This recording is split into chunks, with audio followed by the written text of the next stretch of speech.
Welcome back! Today I want to show you how to fold your more formal winter coats. So I'm talking about ones with nicer fabric and ones with structured shoulders specifically. We're going to focus on folds that prevent creases here and also that will maintain the shoulders without damaging them over time. So just outright, I just want to say it is better to hang them over time. They can handle being hung. I'm going to start out here by buttoning up the entire coat, and also I am going to unfold the collar here. That's not a requirement, but I like to do it. From here we are going to turn the coat on its back and then we're going to fold in the arms.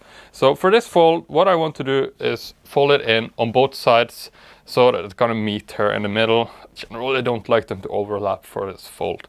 From here we're going to split the coat down in the middle here and we're going to fold it in half from side to side like this. Now you can see here, now everything is lined up nice and evenly. Make sure that it's lined up nicely on the back side as well. And then from here, we're going to split the coat into 3 parts. And I'm going to fold from the area here where the arms end, essentially. So once, and then one more time up, like this, so that it kind of meets the area here with the collar. And there you have like a nice day-to-day way to fold these big coats. You can fold it like this for storage as well, but I want to show you a better way that kind of preserves the shoulders a little bit more. So for this fold, what we want to do here is start out by opening up all the buttons. And I am again going to fold up the collar. Generally, it's better to do it for this fold. So from here, what we're going to do is that we're going to turn the coat inside out here on one side. By the way, this works fine for your suits, blazers, and that type as well. So I'm going to bring the shoulder inside out here, and then I'm going to stick my arm inside the arm, and I'm going to pull all the way out so that one arm is inside out. From here, I'm going to lift up the opening on the other side, and I'm going to take the arm, and I'm going to pull it all the way through the arm that is not wrung inside out. So I'm just going to catch it with my other arm here, making sure it's not tangled.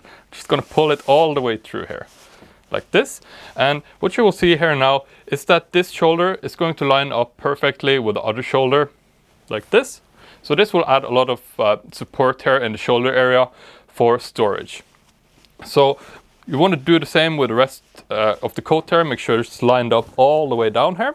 A quick way to do that is just grab all the corners, lift it up, give it a little bit of a shake and lay it gently back down again like this. Then once you have stretched it out, make sure that you're happy with it, just take a little bit extra time, make sure that all the corners are nice and neatly folded here. It is after all going into storage, it's just taking a couple of extra seconds here, making sure everything lines up nicely. It's going to be worth it. So the next thing that we want to do here is fold the arm in like this. And then from here, it's the same as the first fold, in that we fold up 1/3 like this, and then we fold it over one more time, like so. So here you can see the shoulder has a lot more structure. What you can even do is turn it on the other side here, so that the shoulder lays upwards. And here, this is perfect for storing these coats. I'm going to put mine away like this for the coming spring. And once I pull it out again in the fall, it's as easy as just unraveling it, pulling the arm back out, and your coat is ready for the cold season again. So I hope you liked this video. I have a bunch more folding tutorials on this channel. I recommend this huge video I made on how to organize your wardrobe. It goes through the entire process step by step. So check that out next, and I'll see you over there.